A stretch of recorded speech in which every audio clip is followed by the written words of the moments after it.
Para iniciar, entonces, como les dije, vamos a platicar un poco acerca de logística, un poco para aterrizar los temas que ya habíamos visto y que se revisaron en tanto en la parte de logística que nos dio el invitado Sergio Morales, pero también, por ejemplo, hubo parte de esta terminología que también se revisó con Alejandro Farías, con el economista que también nos visitó y que tuvo una ponencia con nosotros respecto a la guerra comercial México-Estados Unidos. Entonces, por eso me pareció importante como aterrizar un poco los conceptos y que de todos modos también se están mencionando mucho dentro de las otras ponencias que hemos visto y que vamos a ver, ¿no? Porque al final, al hablar de estrategia de negocios y de negocios internacionales, pues invariablemente en la parte de logística internacional siempre va a tener un papel fundamental dentro del análisis y de lo que vamos a platicar, ¿vale? Ok, entonces, ¿qué es lo primero que tenemos que revisar? ¿Cuál es el concepto o las características de lo que nosotros llamamos ahora proceso logístico? Ya no nada más se trata de llevar y traer la mercancía, como lo platicábamos anteriormente, sino que ahora lo estamos viendo desde un punto de vista mucho más estratégico, que también por eso forma parte de lo que estamos revisando en nuestro curso. Anteriormente solamente era el movimiento de personas o de bienes de un lugar a otro, del punto A al punto B y ya. En algunos casos, pues ya se hablaba un poco acerca de cómo hacerlo de una manera más barata o cómo hacerlo más rápido o cómo hacerlo más eficiente en el punto de que lo que nosotros estuviéramos transportando llegara en las mejores condiciones hacia destino. Y conforme se ha ido modernizando todos los elementos que llevan a cabo dentro del proceso logístico, pues también se ha ido haciendo más complejo este proceso. Y ahora, por ejemplo, nosotros al hablar de proceso logístico estamos hablando o estamos integrando conceptos como planificación, ejecución y control dentro del movimiento que estamos nosotros hablando. Entonces, ya hay algo mucho más estructurado dentro de lo que nosotros estamos moviendo. Ya hablamos de algo que estamos planificando y que después estamos controlando. Y también acá, al último del concepto, viene otra parte muy importante que es para alcanzar objetivos específicos. Esto es, el proceso logístico dentro de las organizaciones se volvió un tema elemental, un tema prioritario dentro de los objetivos que como organización se está buscando. Entonces, por eso es que se volvió tan importante esta parte.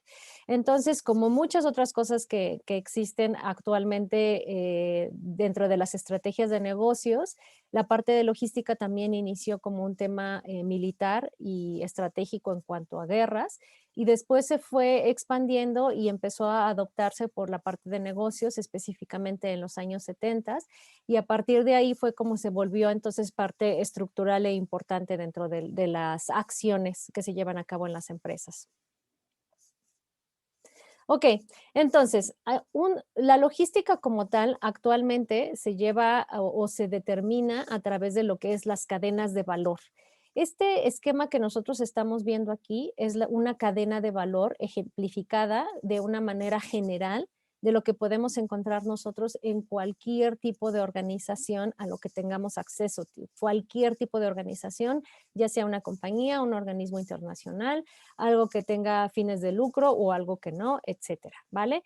Entonces, ahora la competencia dentro de la logística internacional se ve a través de las cadenas de valor o como lo vimos también en la ponencia que les decía de la guerra comercial México-Estados Unidos, también se habla ahora de la competencia entre cadenas de valor globales, que es únicamente el extender este tipo de segmentos a la parte global, a la contratación internacional de cada uno de ellos. Entonces vamos a revisar uno por uno para ir desmenuzando esta parte de la cadena de valor, que es la logística como tal, o sea, lo que ya les había dicho que es tan amplio como lo queremos revisar dentro de las organizaciones, la producción, que es la producción de lo que nosotros estemos realizando, el llevar a cabo algo, el construir algo, el diseñar algo, marketing y ventas, distribución y servicio. Esto es como las áreas o las actividades primarias, como está marcado aquí, que pueden aplicarse para cualquier tipo de organización. Obviamente, dependiendo del tipo de servicio o de producto del que nosotros estemos hablando en una organización, podemos hacer que cada una de estas áreas a su vez tengan áreas mucho más especializadas o incluso incrementar algunas adicionales dependiendo del tipo de servicio o producto, pero mínimo se están hablando de estas dentro de una cadena de valor. ¿Por qué se le llama cadena de valor? Aquí me voy a remitir al concepto que tenemos de Michael Porter, que es conjunto de actividades de una empresa que van añadiendo valor a un producto. Es decir, cada uno de estos eslabones van a ir construyendo lo que nosotros vamos a comercializar o a entregar al final como producto final o como servicio final. A través de cada uno de estos eslabones se le va añadiendo valor a este producto final y entonces por eso se le llama cadena de valor. Ahora, después de las actividades primarias, que como les dije pueden ser mínimo estas o adicionales o especializadas, dependiendo del tipo de producto, también existen las actividades de soporte, que es la infraestructura, que puede ser la infraestructura física, la infraestructura de software, la infraestructura técnica, los recursos humanos, el desarrollo de la tecnología y el abastecimiento. A esto se les llama actividades de soportes porque en realidad pueden cubrir o atender a cualquiera de estas áreas o a todas al mismo tiempo. Entonces, como ellos están atendiendo a cada una o a todas, por eso es que se les llama actividades de soporte, porque en realidad están soportando toda la organización en cuanto a este tipo de eslabones que representan la cadena de valor. Entonces, cada uno de estos elementos yo puedo elegir si los tengo dentro de mi organización, contratados como parte de mis empleados, de la contratación que yo llevo, o si elijo subcontratar y evaluar servicios que me puedan proveer estas mismas áreas, pero que puedan ser a la mejor más especializados. Simplemente, por ejemplo, el tema de la logística. Yo a lo mejor puedo tener dentro de mi organización, hablando de transporte, mi propia flota de entrega de transporte, eh, y que sea algo que yo determine, diseñe, compre, etcétera, dentro de mi organización. O puedo elegir subcontratar a una empresa que tiene esta flota de transporte y que me va a ofrecer ventajas adicionales que si fuera solamente mi propia flota de transporte, como por ejemplo tener más unidades, tener más rutas, tener diferentes tamaños en cuanto al transporte, van a tener el camión, van a tener una moto para unidades o para entregas inmediatas, van a tener un tráiler, el transporte puede ser marítimo, puede ser aéreo, etcétera, ¿vale? Entonces, si yo elijo subcontratar y no solo subcontratar, sino además que esa contratación sea en otro país, que mi logística internacional que yo voy a hacer en la entrega en Estados Unidos sea en una empresa de Estados Unidos, pues entonces voy construyendo yo mi cadena de valor a nivel global, es decir, con proveedores y con eslabones que se encuentran fuera del país en donde está mi organización y que gracias a esas ventajas que me ofrecen, pues yo voy construyendo mayor valor sobre lo que estoy entregando, ¿vale? Porque como les decía, a lo mejor en esta parte o en este ejemplo que les estoy dando de la logística, gracias a que yo estoy subcontratando, no solamente tengo más posibilidades de hacer la estrategia respecto a mi entrega, sino a lo mejor es más barato. Y si es más barato un eslabón dentro de mi cadena de valor, eso quiere decir que puedo ofrecer un precio más competitivo dentro del mercado. A lo mejor es especializado y entonces como yo estoy vendiendo algo que es de mucho valor dentro de los materiales que le conforman, entonces al tener una logística especializada subcontratada, entonces yo aseguro que mi producto va a llegar en el mejor de las condiciones al momento de la entrega a mi cliente. Y eso no necesariamente va a hacer que mi producto sea más barato, pero sí que tenga más calidad dentro de todo lo que tiene que ver con la distribución de este producto. Entonces, ahí vienen las ventajas que nosotros integramos dentro de nuestro valor y por eso se le llama o se le atribuye esta parte de las cadenas de valor. Ahora, la logística también se puede integrar a nivel interno. Por ejemplo, que esto ya lo vamos a ver un poco más adelante, pero me adelanto un poco. Todo lo que tiene que ver con los softwares de información que van a estarse gestando dentro de la organización, por ejemplo, para el movimiento de la mercancía desde que es una materia prima hasta que pasa por el proceso de producción y se convierte en un producto terminado. Toda esa información que se tiene que tejer adentro de la organización para que esto funcione, para que la máquina 1 sepa cuándo va a llegar a la máquina 2 el producto y de qué forma se va a empaquetar en la máquina 3 y de qué forma se va a rutear en la máquina 4, esa información que se está dando a través de un software también es logística. Entonces, esa información también puede gestarse dentro de la empresa y yo contratar a un ingeniero y a un desarrollador que me va a hacer todo este software únicamente para mi organización, o a lo mejor compro algo que ya viene preestablecido y que como SAP es internacionalmente conocido y usado y sirve para adaptarse a este tipo de procesos dentro de mi organización. Por eso se le llama cadenas globales, porque al final tú empiezas a tener herramientas que vienen de otro tipo de lugares que no necesariamente es donde se está gestando la organización o la producción.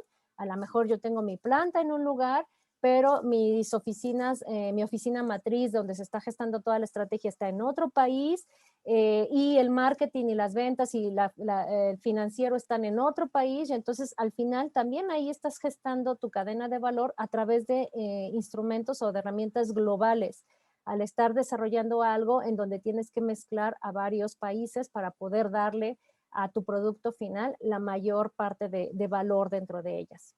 Entonces, en esta parte, ¿queda claro a qué nos referimos cuando hablamos de cadenas de valor? Sí, maestra. Sí, profesora. Muy claro. Muy bien. Entonces, en esta parte vamos a hablar de lo que es el proceso logístico, que aquí es simplemente lo que viene aquí, movimiento de materias, materiales, compras, almacenamiento, administración de inventarios, mantenimiento de instalaciones, etcétera.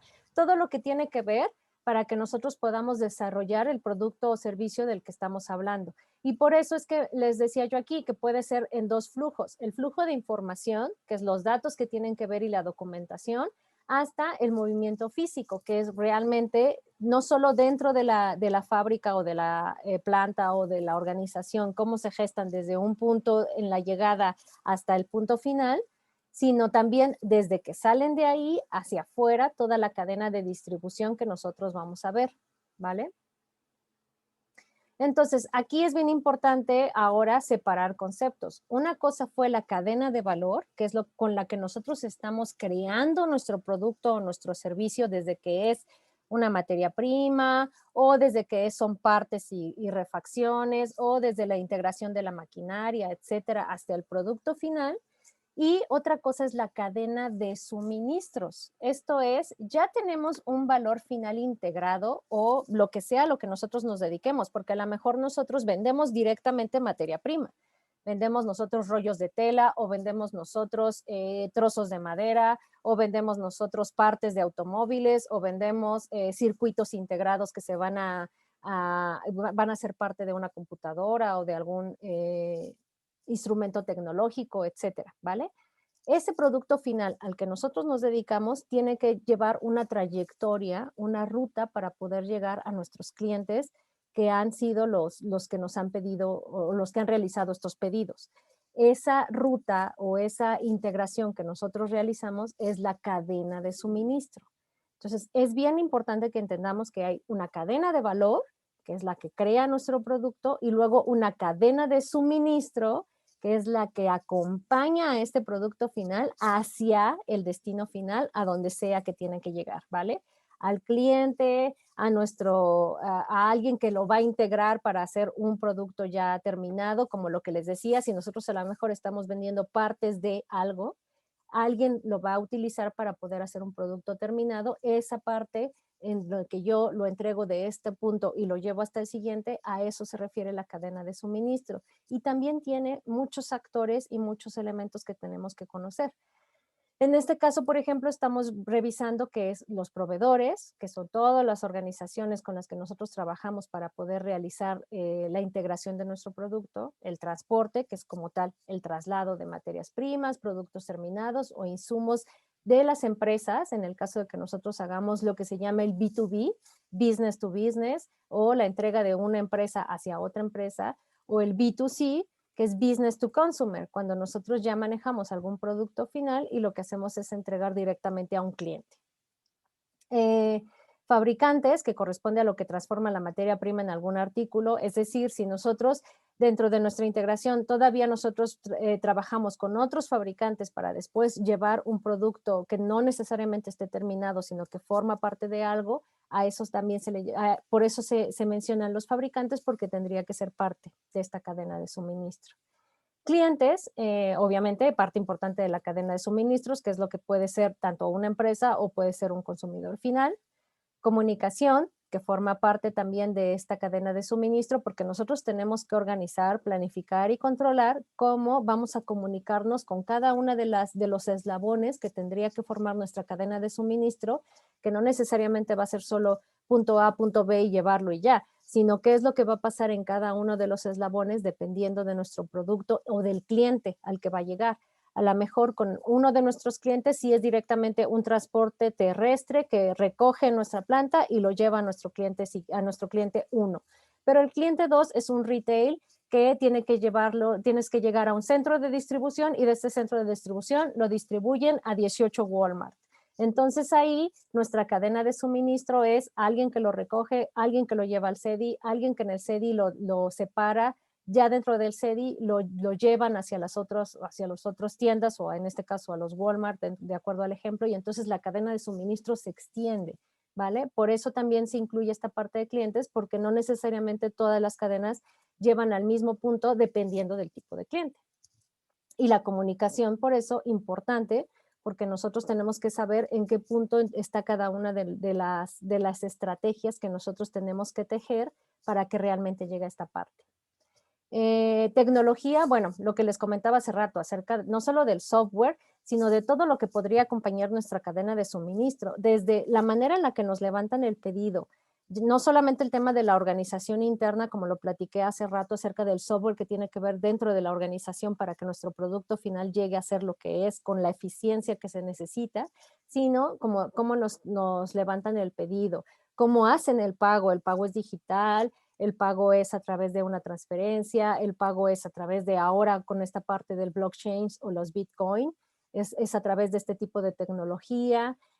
Después el suministro como tal, el transporte puede ser de un transporte autónomo, puede ser un dron, o sea, a eso se refiere con esta parte de tecnología. Se puede incorporar a cada uno de los eslabones de la cadena de suministro y se tiene que aprovechar para que nosotros podamos sumar dentro de esta parte también valor de lo que nosotros estamos entregando a nuestros clientes. Ahora bien, otro concepto importante es el operador logístico. Un operador logístico es una empresa especializada en gestionar parte o totalidad de los procesos incluidos en la cadena de suministro de la empresa contratante. Entonces, hay muchos de ustedes que saliendo de la carrera van a incorporarse a un operador logístico, que no necesariamente es lo mismo que un freight forwarder o que un transportista. Un operador logístico puede abarcar muchas más actividades que se vuelven estratégicas y analíticas para el servicio a las organizaciones, y lo vamos a ver más adelante. Nosotros tenemos lo que se llama 1PL, 2PL, 3PL, etcétera, y en esta parte es donde vamos a revisar qué tanto abarca cada uno de ellos. En el First Party Logistics es únicamente el tema del transporte de mercancías. Nosotros subcontratamos a una empresa que tiene a su cargo una flota de transporte, que puede ser transporte terrestre, transporte marítimo, transporte aéreo o los tres. Después viene el Second Party Logistics o 2PL, que habla acerca de no solamente tiene transporte, sino también tiene almacenes o bodegas. Y entonces nosotros podemos llevar nuestra mercancía ahí, almacenarlos ahí y después pedir que el transporte los lleve hacia donde nosotros requiramos. Después en el Third Party Logistics, que es 3PL, no solo tienen la flota del transporte y el lugar de almacenamiento, sino empiezan ellos a aportar elementos para la organización de estas operaciones, que por ejemplo puede ser, oye, yo ya vi que dentro de todo lo que me traes para almacenar en la bodega, hay una rotación de inventario que fluctúa, en donde tu producto 1 se acaba más rápido, tu producto 2 es más lento para terminarse, tu producto 3 tal. Entonces, yo te puedo decir que de tu producto 1 tienes todavía 4 semanas de abastecimiento, de acuerdo a las estadísticas que hemos llevado. Del producto 2 tienes 8 semanas y del producto 3 tienes 12 semanas. Entonces, yo, como tu 3PL, empiezo a aportarte información para que tú puedas tomar decisiones y saber que respecto a las semanas de inventario que tengo de mercancía, tú tienes que empezar a mandarme más de unos y menos de otros para poder hacer más eficiente tu proceso de cadena de suministro. A eso se refiere con el 3PL.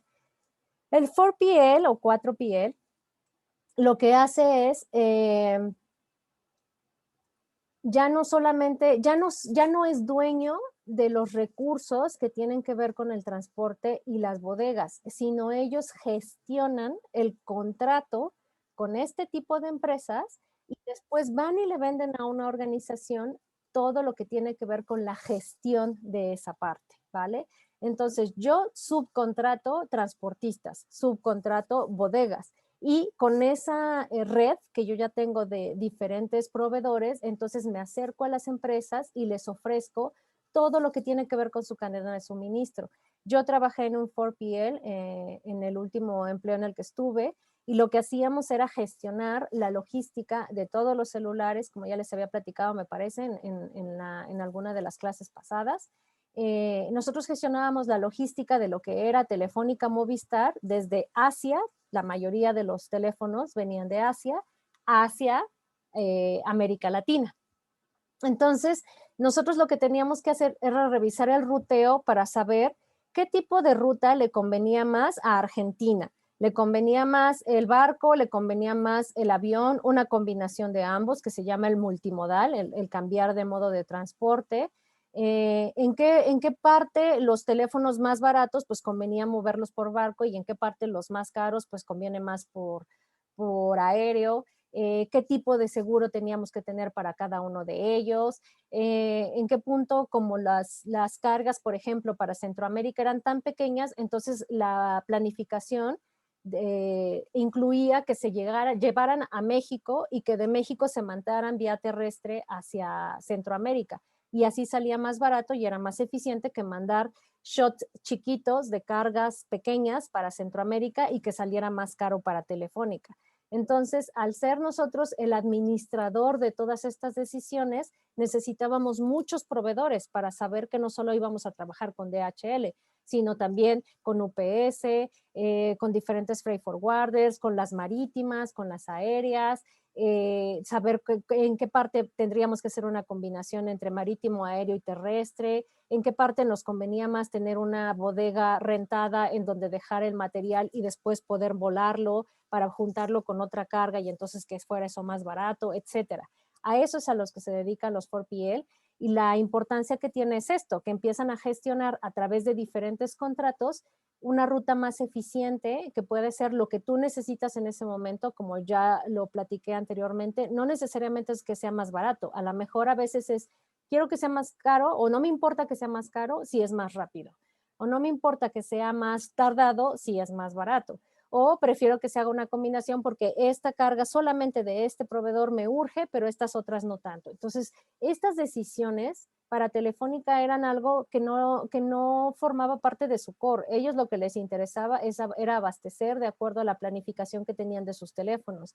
Pero ya todo el tema logístico no eran expertos en eso. Por eso contrataron a alguien, que en este caso éramos nosotros, para poder hacer toda esta planificación y por eso era parte de la estrategia. Y ahí conocí a muchos de los invitados que yo he traído, incluyendo a Sergio en este caso de DHL. Luego tenemos el Fit Party Logistics, que ellos lo que hacen es, ya que tienen esta red de integración de proveedores que les platiqué en el 4PL, lo que hacen es buscar a más empresas. Entonces, hagan de cuenta que sobre de este ejemplo, yo que ya tenía la administración de Movistar, entonces lo que hacía era voltearme con Telcel y decirle, oye, yo ya tengo toda esta red y ya le estoy manejando a Movistar, entonces también te puedo manejar a ti, o voltearme con AT&T y decirle, entonces lo que hace el Fit Party Logistics es, además de que ya tiene esta red, busca muchas empresas. Lo que hace o lo que generalmente funciona es que sean, por ejemplo, empresas del mismo de la misma matriz, que puedan ser, por ejemplo, empresas hermanas que ya están trabajando con un 4PL y que lo que hacen es solamente agregar a más empresas para esta planificación. O si no, pues buscas a gente que sean dentro de los mismos sectores. Aquí es importante, obviamente, mencionar que el tema de la confidencialidad y de todo lo que tenía que ver con los contratos, tanto con Telefónica como con los fabricantes, pues tenía que ser algo muy estricto, porque no podíamos arriesgarnos a que la información que fuera de una sola marca, por ejemplo, lo supiera, lo que estaba trayendo Samsung, lo supiera Alcatel, o lo que estaba trayendo Alcatel lo supiera Nokia, o lo que estaba trayendo iPhone lo supiera Motorola, etcétera, ¿vale? Entonces, esa conformación de los contratos y de la confidencialidad era importante para poder crecer, por ejemplo, hacia otras empresas, ¿vale? Eh, tengo a alguien en el chat. Entonces, DHL entra en 4PL. No es 3PL porque ellos son dueños de todas las flotas. Ellos son dueños de sus transportes, tanto terrestres como aéreos, no tienen marítimo. Y sobre de esas mercancías o de esos transportes que ya son dueños, te organizan un análisis y una estrategia, que es esta parte que les decía. O sea, no solamente tienen todos estos servicios, sino además dan la organización de operaciones de transporte y gestión de almacén, que es, por ejemplo, lo que nos platicaba Sergio que hacen para Mercado Libre. Y en algunos casos, por ejemplo, DHL, en algunos casos sí tiene como convenios con algunos marítimos, o en Estados Unidos, por ejemplo, que la regulación en el transporte es mucho más estricto, lo que hacen es hacer convenios con esas empresas de Estados Unidos para poder terminar como en el último tramo de lo que tienen ellos en su contrato de distribución. Pero como que su expertise, lo que mejor saben hacer ellos es planificar respecto al transporte que ya es de ellos, ¿vale? Ok, perfecto. ¿Alguna duda adicional? Pero por ejemplo, ya es muy raro que haya, o sea, bueno, que existan empresas así ya con tanta influencia, ¿no? O sea, de como un Fifth Party Logistics. Sí, O sí. no, estás en lo correcto y es precisamente como parte de la desventaja. ¿Por qué? Porque empiezas a ser tú tan dueño de la información y de la estrategia de la Claro. empresa para la que estás atendiendo, que entonces cualquier empresa que no tenga bien formado este tema de la confidencialidad o de los contratos, pues lo que hacen es robarles el mandado. Entonces ha pasado mucho, sobre todo, por ejemplo, pasa en las industrias de sectores perecederos. Por ejemplo, si yo ya llevo toda la logística a este nivel estratégico de el mango para Europa, entonces yo hago que todos los productores de Michoacán me entreguen el mango, yo hago el trazado de rutas, yo llevo tal, entonces yo me vuelvo dueño, por ejemplo, de la comunicación con los clientes, que es a los que se les estoy entregando en el destino final. Y después, si me quieren cambiar la jugada, si empiezan a buscar otro proveedor, entonces yo puedo usar esa información en contra de mis clientes para mantenerlos cautivos y siempre yo ser parte de esta cadena de suministro. Entonces, tiene que ser con mucho cuidado la elección de los proveedores que tú elijas, en este caso de tus operadores logísticos en esta cadena o en esta pirámide que estamos viendo. Ese como primer punto y después como segundo punto, que la determinación de tus contratos siempre te dé a ti el control de tu operación para que en cualquier momento tú puedas decir, ya no quiero trabajar contigo o voy a empezar a trabajar además de contigo con otro 4PL para otra región. Por ejemplo, tú ya me desarrollaste todo lo que tiene que ver con América Latina, que es lo que hacía Movistar, pero yo tengo aparte un operador logístico solo para Europa y otro operador logístico que solamente está abriendo todo lo que tiene que ver con el ruteo en Asia. Entonces, esas son diferentes estrategias que van formando, pero que obviamente cuando estamos hablando de un monstruo como es Movistar, sobre todo en Europa, que es en donde realmente tienen un bastión importante, y en América Latina, que en realidad en América Latina, nada más en México es Telcel lo más importante. En todos los otros países de América Latina, Movistar es el que tiene el mayor número de usuarios. Entonces, pues ellos obviamente tenían ya un equipo de abogados muy fuerte que diseñaba todos sus contratos para que nunca estuvieran en desventaja en esta parte. Entonces, se recomienda llegar hasta 3PL si tú no tienes como mucha información respecto a, o mucha experiencia respecto a la distribución. Y ya que tengas un poco mejor formado esta cadena, entonces sí puedes decir, bueno, quiero ser un 4PL. O otra variante que también se está utilizando es que el 5PL empieza a ser que la empresa compra al 4PL y entonces ya se vuelven como una fusión de la misma empresa y entonces ya tienen ellos todo el control, pero desde una parte estratégica de la organización, no de la operación, del operador logístico, ¿vale? Entonces, bueno, aquí es como un resumen. El 1PL es el transporte solamente, después en el segundo se incluye el almacenamiento, en el tercero la gestión u organización de las operaciones, en el cuarto ya no son dueños de nada, sino solamente subcontratan y controlan a través de sus estrategias, y en el quinto es el 360, que es el menos recomendable por lo que acabábamos de mencionar. ¿Ok? Otro concepto importante es el tema de la logística inversa. El proceso o el concepto como tal lo creó Edward N. Ludwig, que es esta persona que vemos aquí en la foto. ¿Y qué es lo que se entiende como logística inversa? Bueno, pues el proceso de planeación, implementación, control del flujo rentable de materias primas, inventario en proceso de producción, bienes terminados e información relacionada del punto de consumo al punto de origen, con la finalidad de recapturar su valor o su desecho adecuado. Aquí es bien importante, la logística inversa es darle valor a lo que tiene que regresar del consumidor. Una cosa es el servicio postventa en donde yo aviso que mi celular no funcionó y que quiero que me lo cambien y entonces dependiendo del tipo de contrato y del tipo de proveedor que yo tenga, alguien va a venir a la puerta de mi casa y va a recogerme el celular que está dañado y me va a traer uno nuevo. Eso no es logística inversa, eso es un servicio postventa que se incluye dentro de mi contrato y que como cliente tengo derecho a que vaya y regrese esa mercancía dependiendo del tipo de características con las que haya llegado. La logística inversa o lo que se plantea dentro de este proceso es añadirle valor a esta parte. ¿Cómo hacemos para que si algo ya llegó al consumidor y tiene que regresar, nosotros tengamos un valor por eso o busque a alguien que tenga un valor por eso? Entonces, en esta parte estamos hablando de gestionar al revés el proceso habitual de logística. Esto puede incluir la logística de productos, que es la devolución del producto por parte del cliente o consumidor final al proveedor, o bien la logística de residuos, que se encarga de la recuperación del reciclaje o de los materiales. Entonces, en esta parte podemos hablar de la gestión de residuos, que tiene que ver con, una vez que ya por ejemplo, el tema del cartón, que esto ya se está haciendo mucho en Europa principalmente.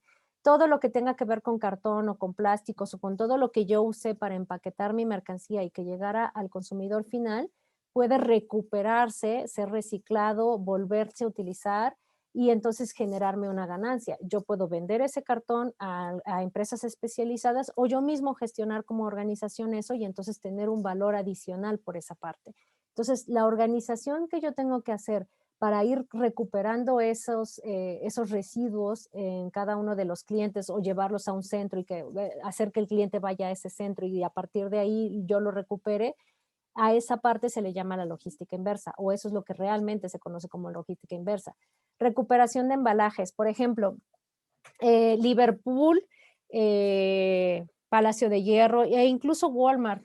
Hay muchos empaques que manejan, que son empaques con los que llega bien la mercancía directamente al cliente y que tienen que regresarse. Esto no necesariamente llega hasta el consumidor final, sino llega a su último proveedor de transporte, que es el que tiene que llevarlo, y la recuperación de eso hacia atrás es un valor añadido para la organización porque no tiene que estar comprando esas cajas de manera constante, sino que lo hace a través de este proceso de logística inversa y entonces ahorra a través de eso. Reutilización, venta, outlet, reparación, restauración y reciclaje. Sí, exacto. Entonces no existe la logística inversa en servicios o productos intangibles, como ¿qué podría ser? O sea, por lo que entiendo, va más que nada como a, bueno, lo que hablas de los residuos y todo eso, de lo que queda, ¿no? Pero entonces al ser algo intangible o un servicio, Sí, o sea, cuando uno da el servicio ya hasta ahí llega, ¿no? Ya no tendría que haber logística inversa. no, O si ya hay. no. O sea, si hay algún intercambio o información o algo así, entonces sería como servicio postventa, ya no entraría dentro de logística inversa, exactamente. Ok, gracias. Sí, reutilización de materias primas, que también esto podría ser dependiendo del tipo de industria en donde estamos nosotros gestionando. Y la devolución y retorno de mercancías por exceso de stock. En el caso de, por ejemplo, de que en Walmart te dicen, oye, ya tu mercancía ya no se vendió, ya se acabó la temporada de Halloween y aquí tengo un montón. En lugar de destruirlo, de tirarlo, etcétera, bueno, pues hay una logística que va, recoge y lo regresa a la planta para saber si se reprocesa o se guarda y se vende para el siguiente año. Pero esa parte en donde tú estás dejando de perder o añadiendo valor o ahorrando, cualquiera de esas combinaciones, esa es la parte de la logística inversa. Otra parte que se volvió muy importante en los últimos años es, por ejemplo, todo lo que tiene que ver con lo que se llama buyback de los celulares. Por ejemplo, no sé si ustedes han escuchado que hay algunos lugares que si tú llevas tu celular, te lo compran, tu celular usado, viejo, no importa que sirva o que no sirva, especialmente con iPhone, que es como los que tienen un valor añadido mucho más alto. Te lo compran o te dan un celular a cambio y entonces esto hace que se lo regresen. Generalmente se tienen que regresar hasta Estados Unidos porque es ahí donde existe todo el tema de las licencias y los permisos, etcétera, pero ya hay aquí algunas plantas procesadoras que pueden hacer como esta parte de limpiarlos, si ya no les funcionaba el tema de la batería, pues se la vuelven a poner, si se les rompió, se les estrelló la pantalla, pues se la cambian, y ya que está todo cambiadito, entonces se meten a alguna plataforma en donde se venden como iPhone usados y es legal. Digamos que es una zona gris que está todavía dentro de esta parte de la venta de celulares y entonces tú te puedes comprar un iPhone 7 que se le rompió a alguien la pantalla y te sale 50% más barato que un iPhone que compres nuevo. Y eso es como algo que ha venido como en tendencia mucho en los últimos años. Déjenme ver el chat. También entra el tema de economía circular. Sí, digamos que la economía circular es como el siguiente paso de la logística inversa.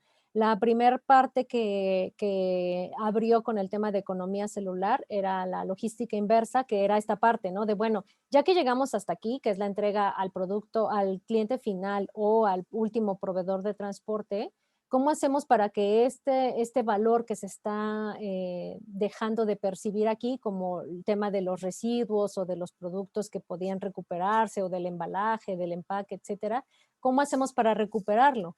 Entonces se creó la logística inversa. Y después alguien llegó y dijo, ¿por qué no lo planeamos desde el momento en el que empezamos con la creación de este producto hasta el final? Y entonces hacemos que nunca haya un desperdicio en esta parte, sino que controlamos toda la gestión de esta cadena para hacerlo realmente circular. Entonces de ahí ya crea el concepto de economía circular como una gestión en donde sabemos que un producto desde que se crea y empieza su camino hacia la cadena de suministro no va a tener ningún desperdicio hasta que llegue al final nuevamente y empiece su ciclo de regreso. Carolina dice, la venta de productos no vendidos también entra ahí cuando se tiene que regresar a la planta y se pone a la venta en una tienda de fábrica como Nike Factory Store. La verdad es que no me queda muy claro qué hacen ellos, pero ok, se me ocurrió como ejemplo. Sí, algo así. O sea, es lo que yo les decía, por ejemplo, en el tema de Walmart, que Walmart todo lo maneja como, tiene un término que se me acaba de ir. No es como dato, es consignación. Todo lo que te recibe Walmart es a consignación. Es decir, yo te recibo 100 productos tuyos, 100 lámparas. Y de esas 100 lámparas, solo te voy a pagar lo que se venda. Y tengo un plazo de 120 días para hacer este pago. Entonces, al momento en el que yo termino con este plazo, si solo se vendieron 20, pues te pago 20 y las otras 80 te las regreso. Entonces, es producto no vendido que tú como fabricante decides si lo recuperas y lo regresas a tu planta para alguien más, que a lo mejor ya tienes otro cliente en el que lo vas a vender, o si lo destruyes en caso de que no sea algo que se tenga que guardar, sino que puedas reutilizarlo para hacer nuevos productos y entonces refrescar tu portafolio. Por ejemplo, cuando se trata de productos estacionales, que son solamente tu producción de navideña, tu producción de Halloween, tu producción para el Día de las Madres, pues son productos que no vale la pena que los tengas ahí un año, sino que lo que haces es retransformarlos y venderlos nuevamente con otro tipo de características para que entonces puedas utilizarlos hacia otros clientes o nuevamente hacia el mismo cliente, pero ya con otra promesa de venta hacia el consumidor. Y creo que sí, Nike Factory Store es lo que hacen. Ellos recuperan de las tiendas en donde no se vendieron oficialmente los productos cuando era el lanzamiento, y ahí sale más barato porque ya son productos descontinuados o que ya pasaron de temporada. En el caso de los tenis, que son la edición especial de esta parte, etcétera, como ahora que sacaron especiales para el Día de Muertos. Y ya después los encuentras tú en marzo o en abril en la Nike Factory, y que ya es mucho más barato. Otro ejemplo en Sanborn son las revistas, exacto. También ahí hay convenios que se tienen para poder llevarlos a papeleras, y entonces ahí se vuelven a procesar y se hacen más eficientes, ¿no? Por ejemplo, también Bimbo tiene un esquema de logística inversa muy eficiente, en donde van a recuperar todos los panes que no se vendieron y que tienen que surtir nuevos, y ahí hay dos esquemas: o se llevan a estas camionetitas que ven afuera de los metros, en donde están vendiendo las mercancías mucho más baratas porque ya están a punto de caducar, pero que las puedes conseguir mucho más baratas y todavía sirven, o sea, todavía son comestibles sin ningún problema. Y ya lo que de verdad no funciona, tienen convenios con ganaderos para convertirlo en alimento para vacas. Y entonces el pan, por ejemplo, el pan blanco, los bimbollos y todo esto que no tiene azúcar, o bueno, tanta azúcar, se puede moler y convertirse en alimento para ganado. O lo que sí se tiene que destruir, pues forma parte como de una materia que se va de todos modos a incorporar después, posteriormente. Lo que hacen es tratar de desperdiciar lo menos posible, pero todo se recupera. O sea, nada se le queda al tendero y que la tenga que tirar, sino todo se está gestionando de manera eficiente para que se puedan tomar esas decisiones ya nuevamente en planta o en la organización. Y a eso se refiere la logística inversa. Entonces, bueno, hablamos aquí de que sirve para la reducción de costos, la recuperación de piezas de fabricación de productos, reuso de materia prima para fabricación de nuevos productos, reducción del nivel de residuos y niveles de contaminación.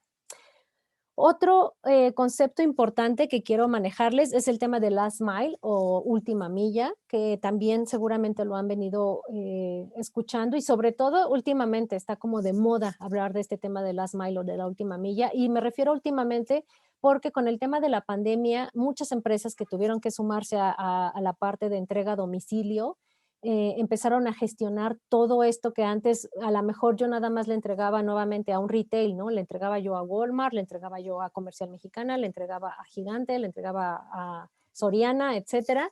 Y ya después de ahí, pues yo ya me olvidaba, yo ya lo único que hacía era gestionar que realmente las ventas fueran de acuerdo a lo planificado. Y con el tema de la pandemia, cuando las empresas empiezan a hacer cargo de la entrega hasta el consumidor final, a eso se le llama el tema de last mile: entregarlo hasta el usuario final, que es el que sabes que va a recibir la mercancía para usarla directamente, ya no a un proveedor más. Entonces, por eso se le determina así, como último movimiento de mercancías desde un centro de abastecimiento de órdenes hasta su destino final.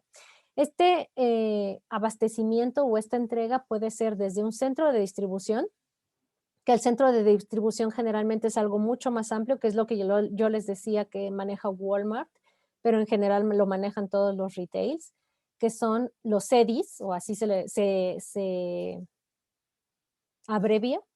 Y ellos lo que hacen es tener un centro de distribución en cada una de las zonas como conurbadas más importantes, y a partir de ahí hacer la pulverización a las tiendas. Los centros de abastecimiento, que ya podrían ser, por ejemplo, estas tiendas, o a lo mejor bodegas que yo tengo de mi mercancía en diferentes puntos del país o de la zona geográfica en donde yo trabajo, y a partir de ahí se hace el surtimiento de pedidos. Tiendas físicas como tal, como lo que hablábamos ahorita de Nike, que tiene directamente sus tiendas, además de sus bodegas y además de sus centros de distribución. Y finalmente, un nuevo concepto que se ha instaurado últimamente, que se llama las dark stores o tiendas oscuras, que es tiendas que en realidad no son de venta al público como tal, sino que son lugares en donde tú tienes cierta selección de mercancías que sabes que se van a necesitar en esa zona que tú has estudiado, y a partir de ahí realizas los servicios de entrega de las mercancías, pero no necesariamente alguien puede llegar de manera individual y comprarte ahí directamente, sino que solamente se utiliza para llevar ahí tu mercancía más funcional y a partir de ahí hacer la entrega a domicilio en toda esa zona. Y sobre de esto, pues se pueden hacer todas las combinaciones que ustedes quieran, porque ya cuando hablamos de última milla, no solamente estamos hablando de productos como tal, sino como esta parte de lo que yo les comentaba de la pandemia, que puede ser la entrega de comida. Entonces, en las tiendas físicas, pues no necesariamente puede ser un restaurante en donde tú recibas gente que detonado por este tema de la pandemia, pues los que hicieron fue rentar un espacio en donde tú podías cocinar ahí, tener toda la implementación de lo que tiene que ver con tu cocina y llevar los pedidos a domicilio de algo que a lo mejor ya estaba posicionado como marca en otro lugar y que necesitabas ahora abastecer en este nuevo, ¿no? Un ejemplo es, yo tengo un Domino's Pizza, que sé que es a donde generalmente va la gente y todo, pero me están llegando muchísimos pedidos en la Condesa y en la Condesa no tengo una tienda como tal. Entonces, sacar los permisos para recibir gente, para poner mesas, para todo lo que tiene que ver con eso, con protección civil, etcétera, es mucho. Entonces, lo que hago es rentar un espacio en donde yo puedo tener una cocina cumpliendo con las especificaciones de eso y con las reglas sanitarias, pero que son mucho más mínimas que si lo quiero abrir al público, y ahí preparo las pizzas y atiendo esa zona geográfica que necesito en ese momento. A eso, por ejemplo, ahora se le está llamando las dark kitchen, que son únicamente para hacer la preparación de alimentos y entrega a domicilio, no reciben gente. Y entonces, por eso les decía yo que aquí ya se pueden hacer todas las combinaciones que ustedes quieran, que no necesariamente sean tiendas en donde haya productos físicos como tal, sino también este tipo de productos que son ya de insumo o de ingesta inmediata como los alimentos. Me preguntan en el chat, ¿puede ser lo que hace Wish también de los puntos de recoger? Exacto, o sea, es este tipo de combinaciones que se están haciendo para atender la last mile o la última milla. Y esto creció, como les decía, exponencialmente gracias al e-commerce y a la pandemia. Al e-commerce precisamente por el desarrollo de todas estas plataformas a las que tuvieron que subirse las organizaciones, las empresas, para tener acceso a un lugar en donde pudieran recibir estos pedidos de forma electrónica y a través de eso lograr la gestión de pedidos y mandarlos hacia otro lado. ¿Dijo Dark Kitchen? Sí, dije Dark Kitchen. Se está usando esto mucho. Por ejemplo, yo estoy en la colonia Narvarte y aquí hay mucho de eso. O sea, hay muchos lugares que ya físicamente no, o sea, si tú quieres ir a una cafetería o a algo que quieras que te surta, no necesariamente puedes ir directamente a comprarlo, ya no existen como tal, sino lo que hacen es, incluso puede ser una casa o algo así, y ya, bueno, eso ya no está tan regulado, pero lo están haciendo mucho ahora por el tema de la pandemia. Se suben a redes, te subes a Instagram, construyes tu página, tu marca, estás ofreciendo algún producto novedoso, cercano, barato, con calidad, lo que sea tu diferenciador que quieras potenciar dentro de este mercado y empiezas a hacer entregas a domicilio. Y ya con eso estás haciendo parte de este modelo de negocios, pero no necesariamente tienes en realidad un restaurante como tal. Humberto, levantaste la mano. Mis también, bueno, mucha gente optó por esta opción por el hecho del pago de la renta, ¿no? O sea, como para no estar pagando la mensualidad de la renta y todo, pues ya en una casa, ya nada más es como, lo uso como mi centro de distribución y, o sea, publico en Instagram, en redes sociales, plataformas y todo, y ya no tengo que estar pagando la renta cada mes. Así Por- es.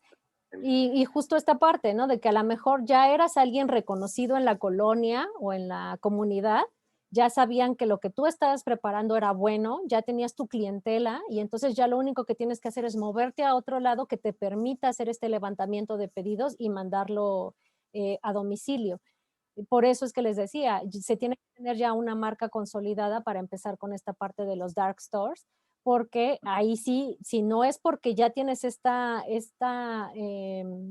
prestigio atrás de ti, es más difícil empezar de cero cuando de verdad nadie te conoce, cuando no pasas y ves cómo está y que tú sepas que es un lugar limpio y que es un lugar confiable, etcétera, ¿no? Entonces aquí la primera recomendación es esa, que tú ya tienes que tener una marca consolidada.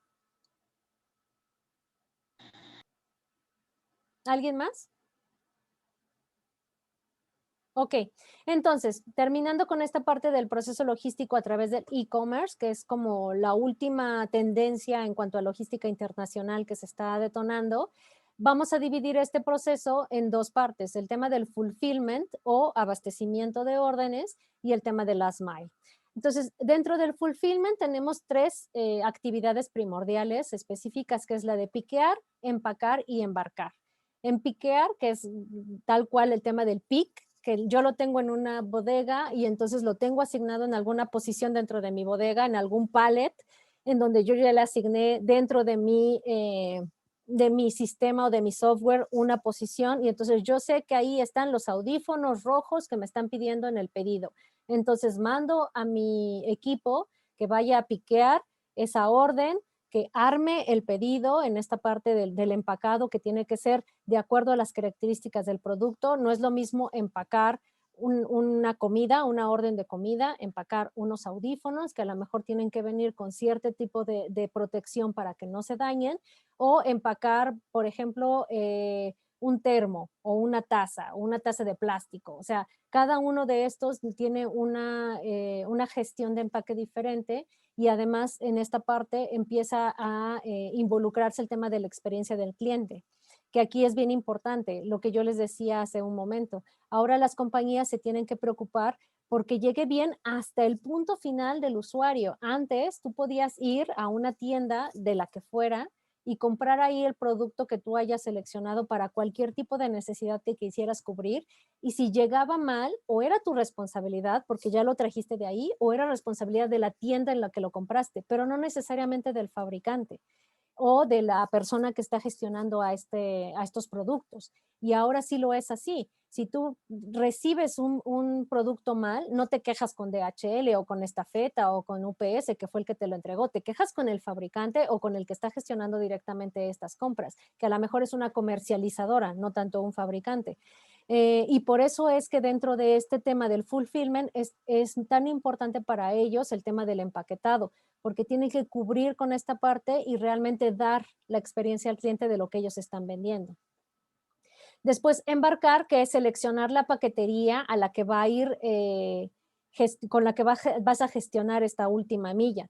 Y ya en la parte de última milla, pues es el tema de rutear, saber entonces la consolidación de paquetes y envíos por zona geográfica.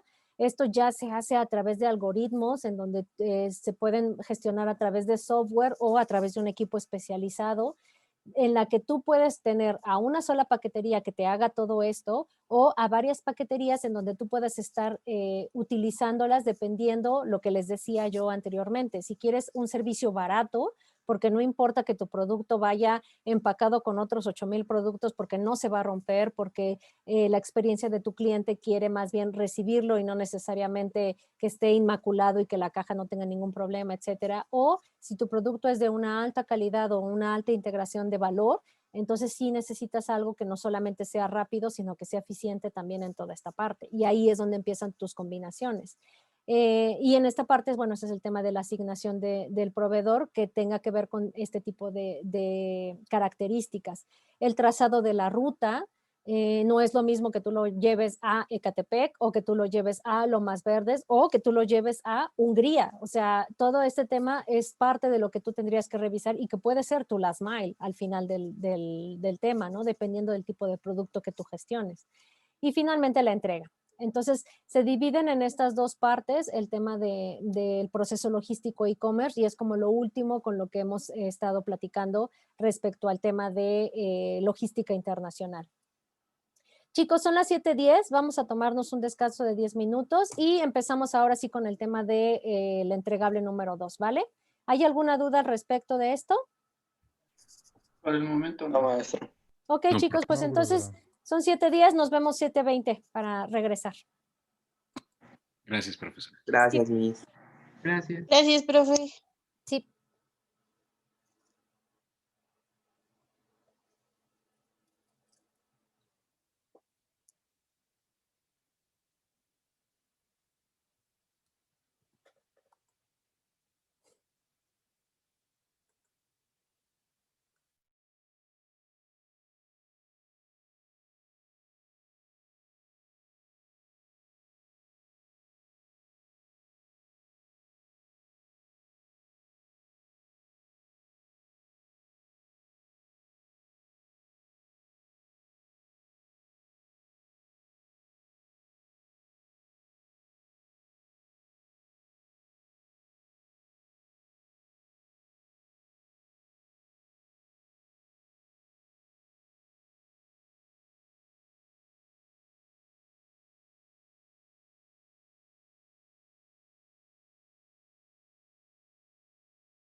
Hola, chicos. Listo. Listos. Listos. Vamos a continuar.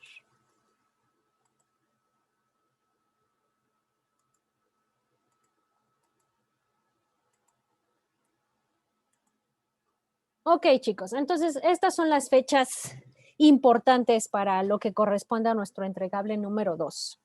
Primero, del 24 al 27 de noviembre va a ser la elección de la fecha de revisión. Las fechas de revisión van a ser el lunes 30 de noviembre y el jueves 3 de diciembre. Entonces, a partir de mañana van a encontrar el recurso o la actividad en Moodle igual a la que tuvimos la vez pasada para seleccionar un día u otro día, dependiendo del que ustedes quieran, ¿vale?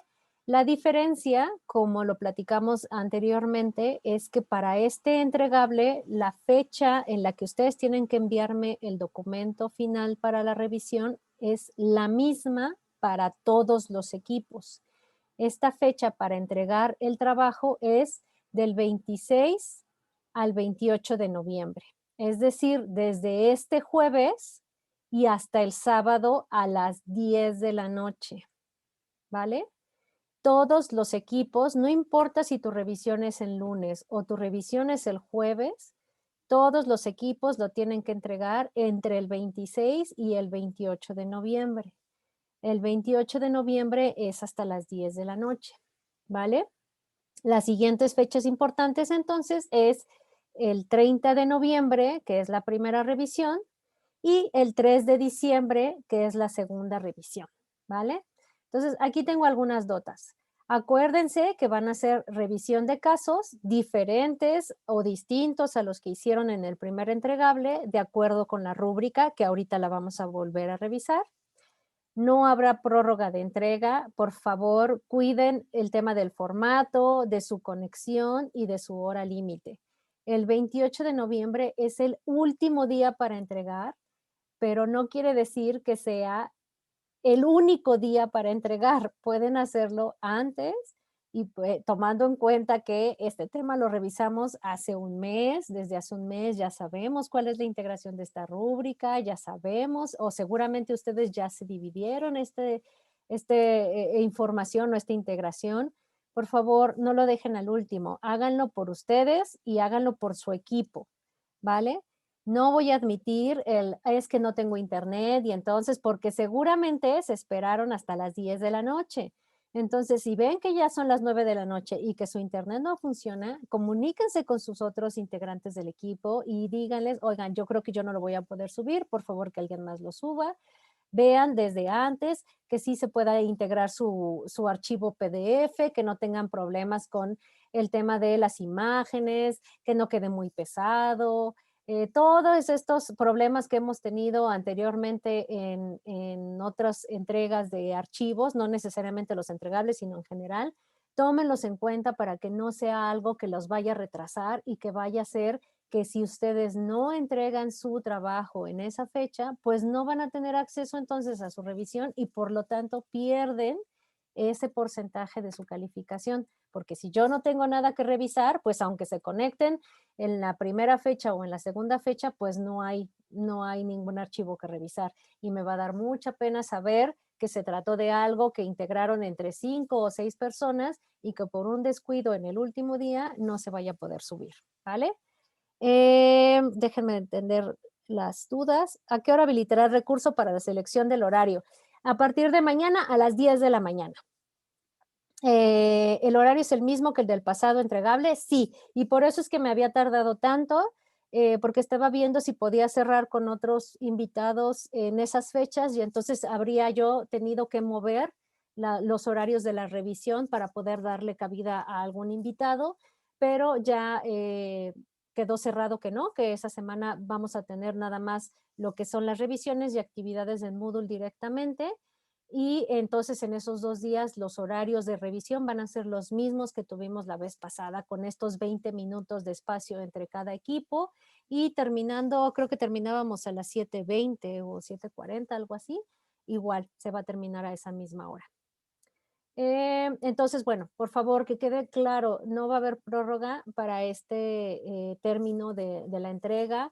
Organícense bien, revisen bien, hagan equipo, y a eso me refiero con la comunicación que ustedes puedan tener en caso de que tengan algún problema, y no solo entre los integrantes de su equipo, sino a lo mejor con otros integrantes ya dentro del grupo en general, si tienen algún problema técnico acerca de cómo hacer la transformación o la conversión del archivo PDF, etcétera. O sea, busquen ayuda, ¿vale? No lo dejen hasta el sábado a la medianoche o el domingo en la mañana para escribirme y decirme que no pudieron hacerlo, porque de verdad, esta vez no hay prórroga ni hay excepciones respecto a este punto, ¿vale? Ok, otro tema es, ¿habrá actividades de Moodle para resolver en ambos días? Todos los equipos deben realizarla. Esto también me pasó mucho la vez pasada. Los equipos que les tocaba revisión el lunes no hicieron la actividad y hasta el jueves se acordaron que tenían alguna actividad del lunes, y entonces en ese momento me pidieron ampliar el horario de entrega para lo que sea que se haya determinado el lunes. No, aunque a ti te haya tocado revisión el lunes, después de todo se trata solo de 20 minutos del horario completo que tenemos de clase. Entonces, en el momento en el que tú termines tu revisión o antes de tu revisión, puedes entrar a Moodle, puedes revisar de qué se trata la actividad, puedes checar tu fecha límite de entrega y hacerlo en el punto en el que tú quieras, pero dentro de ese plazo. Igual, no va a haber extensiones ni prórroga respecto a estas dos actividades. La primera actividad, que es el lunes, la puedes realizar desde ese lunes y hasta el jueves antes del horario de la clase. La actividad del jueves la puedes realizar desde el jueves y hasta el siguiente lunes, que es antes del horario de clase, que es nuestra siguiente sesión. ¿Ok?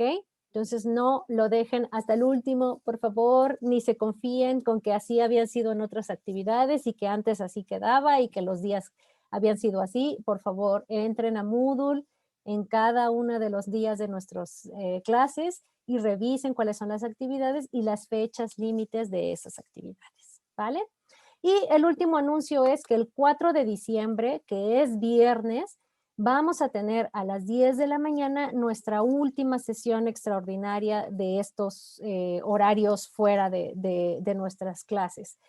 Va a ser un invitado también muy especial que nos va a hablar acerca de África. Este invitado ha tenido participación incluso en la Organización Mundial del Comercio, ha trabajado en varias organizaciones internacionales y ayudó a que África se incluyera dentro de la OMC. Entonces, él es una persona que tiene mucha trayectoria dentro del tema internacional y de negocios internacionales, y va a ser seguramente una plática muy enriquecedora respecto a estos aspectos.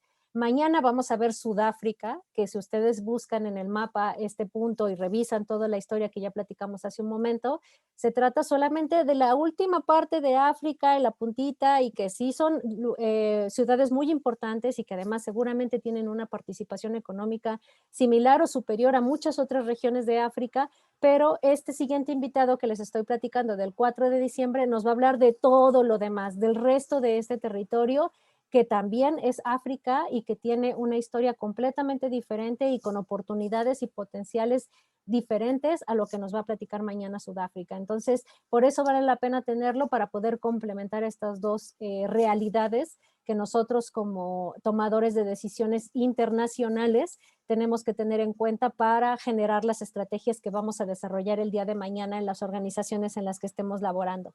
Y por eso la importancia de tenerlo, y por eso va a ser también otra vez desde las 10 de la mañana, porque esta persona está en Tanzania. Entonces no podemos hacerlo después o a nuestra hora regular de clase porque no le queda el horario, ¿vale?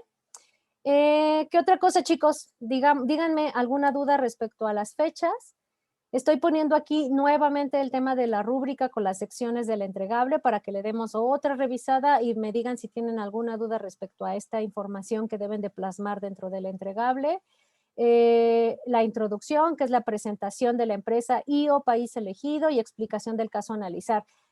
Vean que estoy separando. Una cosa es la presentación de la empresa y o país, y otra parte es la presentación del caso que vamos a revisar. Lo ideal es que ustedes puedan separar estas dos informaciones y decirme primero un contexto respecto a la empresa y al país al que ustedes eligieron analizar y después iniciar en la redacción con la presentación del caso como tal para poder separar el contexto de lo que ustedes vieron de la empresa o país y luego cómo esto puede afectar, influir, beneficiar, impactar de alguna manera al desarrollo del caso que vamos a revisar después en el resto del documento. El FODA cruzado, que lo vimos en alguna de las clases, que es este elemento adicional, no nada más es el FODA como tal, sino después cómo crear estrategias combinando estos elementos. De aquí, para todo lo que viene hacia abajo de las secciones, chicos, necesito análisis de parte de ustedes. La generación de estas estrategias tienen que ser de acuerdo a lo que hemos venido revisando. Yo espero que en este punto de nuestro curso ustedes ya tengan las herramientas necesarias y el pensamiento analítico desarrollado como para darme estrategias que van más allá de lo que ustedes van a encontrar dentro de su investigación. Yo no quiero que después de que ustedes ya eligieron su caso, copien y peguen el FODA y me digan, ah, bueno, esta sería una parte del FODA cruzado. No, díganme por qué. ¿De dónde salió esta decisión que ustedes tomaron de utilizar esta combinación de elementos? ¿Por qué creen que esta combinación es mejor que esta otra dentro del FODA cruzado? Denme argumentos, denme información, denme análisis respecto a esta parte, porque es lo que realmente va a darme a mí la información necesaria para saber que realmente estos temas que estuvimos revisando les aportaron a ustedes un esquema de análisis más allá de lo que realmente es la información como tal plana que nosotros podemos encontrar en cualquier sitio web o en cualquier parte en donde pudiéramos haber investigado nuestro caso. El brío, igual, háganme la tabla del brío para poder realizar si es un elemento raro, un elemento valioso, un elemento inevitable, inimitable, y díganme por qué creen que es así, ¿vale? ¿En qué parte esto se fundamenta o se argumenta con todo lo que nosotros hemos revisado a lo largo de todo este curso? No nada más copien y peguen o nada más me pongan, creemos que es inevitable porque no ha aparecido una tecnología similar. Ok, pero ¿qué más? Ah, bueno, pues revisamos que hay varios años en donde se ha venido investigando, estoy inventando, en donde se ha investigado este tipo de tecnología y aún así no se ha podido imitar y entonces por eso es que es inimitable. O creemos que es raro porque dentro del mercado se establecen 2 o 3 ejemplos similares, pero no hay nada que pueda ser igual y entonces por eso. Ese tipo de argumentos es lo que yo quiero, en donde se vea que hay una investigación detrás de cada uno de estos puntos y que realmente ustedes están aprovechando estas herramientas de análisis como tendrían que ser para la generación de estas estrategias. Generalmente, al tratarse de un caso, pues ya son estrategias que se instrumentaron o que se dieron, que se llevaron a cabo, pero estas estrategias tuvieron una base, tuvieron un desarrollo y en algunos casos tuvieron un impacto positivo o un impacto negativo dentro de la organización. Entonces, ese análisis, esa información que ustedes recabaron, investigaron y vieron, es lo que yo quiero que me pongan dentro de esta parte. Dentro de la matriz BCG, pues igual, elegir un solo producto o servicio y aplicar de acuerdo al ciclo de producto, indicando los momentos en los que se aplica cada uno, o bien aplicar con varios productos o servicios de cada categoría. Esto va a depender del caso, obviamente, de la empresa, en donde podemos ver si hay algún portafolio en donde dentro del caso se refieren a 2, 3, 4, 5 productos del mismo portafolio de la empresa y entonces ahí sí vale la pena que el BCG se aplique a varios. Y va a haber casos en donde la empresa nada más habla de un solo producto o solamente tiene un solo producto o el caso en específico solamente aborda un solo producto y bueno, en ese caso entonces pues solamente es con un solo producto y con eso hacemos nuestro ciclo del producto y si no, pues por favor aborden a varios. Si yo veo que dentro del caso se abordaron 2 o 3 solamente como comparativa o como referencia y no está dentro de la BCG, pues entonces no estarían cumpliendo con esta parte de la sección, ¿ok? La matriz de Hands-off y determinar en qué estrategia se encuentra la organización de acuerdo con el caso analizado. Dentro de la matriz de Hands-on, ¿ustedes creen que la empresa está diversificando, que está creando nuevos productos, que está llegando a nuevos mercados? ¿Está haciendo las tres, pero en diferentes etapas dentro del tiempo, dentro de nuestro caso que estamos revisando? pónganme esa información y nuevamente pónganme por qué, pongan de dónde sacan ese tema, de por qué están argumentando esa parte, dónde creen ustedes que está basado cada una de estas decisiones que están usando. No nada más pónganme sí, no, el producto y ya, sino quiero más información, más análisis de lo que ustedes están viendo respecto a estas herramientas. Antropomarketing. Exponer un caso donde la organización aplicara la herramienta de antropomarketing puede ser caso exitoso o fallido. Esto puede ser dentro del mismo caso que ustedes ya están presentando desde la introducción, o puede ser un caso específico que ustedes encontraron de esta misma empresa, en donde ustedes identificaron que el antropomarketing funcionó o no funcionó. También puede ser un caso fallido, y eso nada más sería dos hojas de esta parte del antropomarketing, que, insisto, puede ser dentro del mismo caso o puede ser un caso distinto en donde ustedes puedan analizar esta herramienta del antropomarketing y cómo la aplicó la empresa. Cultura de negocios del país. Aquí es bien importante todo lo que hemos venido platicando con nuestros ponentes anteriores. Cómo la cultura del país, de donde se está desarrollando el caso, la empresa, la organización sobre la que ustedes están haciendo este análisis o este documento, cómo esta cultura está influyendo dentro de lo que ustedes están revisando. A lo mejor la empresa es española, pero el caso se llevó a cabo en Arabia Saudita. Entonces, cómo la cultura de Arabia Saudita dentro de lo que ustedes están presentando dentro del caso tendrá un impacto. Como hemos revisado, la cultura de negocios en los países, pues tiene que ver con el tema político, el tema social, el tema económico y cómo esto se va conjuntando para desarrollar una estrategia de negocios en un país determinado.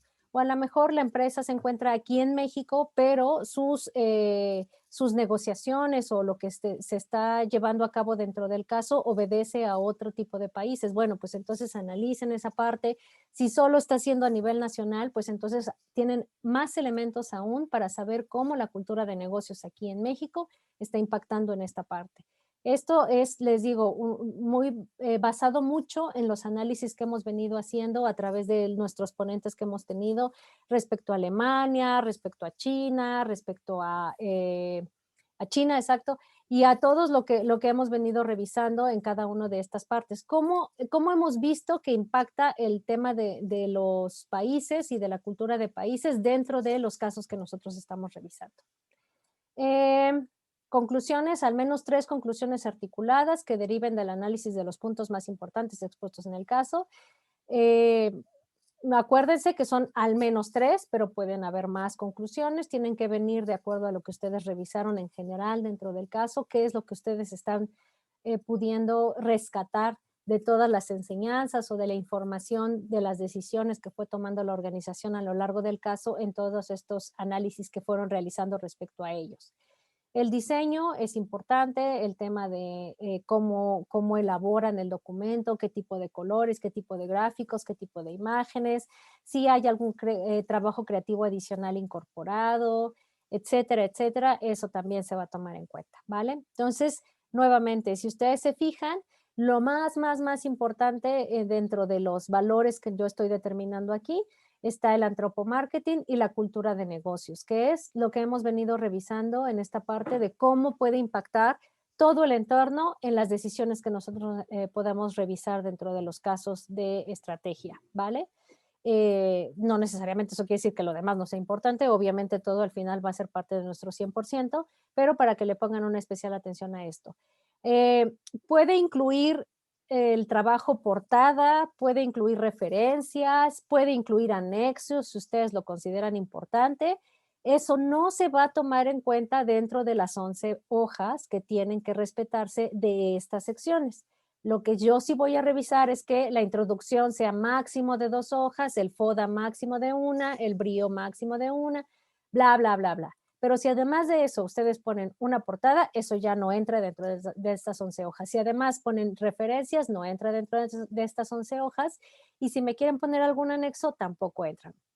Lo que sí es importante es, si ustedes encuentran un anexo que es importante, lo pueden incluir, pero eso no quiere decir que entonces ya no tienen que llevar el trabajo de sintetizar esa información que sí es importante y presentarla dentro del documento. Ustedes tienen que saber sintetizar esa información, presentármela dentro de algún punto del documento que ustedes están elaborando y después ya como extra, como información adicional, como algo para complementar más lo que ustedes ya me supieron dar dentro del documento, pues me presentan un anexo. Pero lo del anexo no sustituye la información que ustedes tienen que presentarme dentro del documento como tal respecto a estas secciones, ¿vale? ¿Queda alguna duda al respecto? La letra es igual que lo hemos visto antes, calibre y tamaño 11 o similar mientras se respeten estas características. No me vayan a poner alguna gráfica o gráfico en donde la letra es súper mini, porque entonces ya no estarían cumpliendo con esta parte. Puede haber algún elemento adicional que complemente el tema de diseño, pero por favor respeten esto porque entonces es parte del análisis que yo tengo que hacer dentro de la lectura de su documento y si bajan el tamaño de las letras, a mí me resta el poder hacer un buen análisis del documento, ¿vale?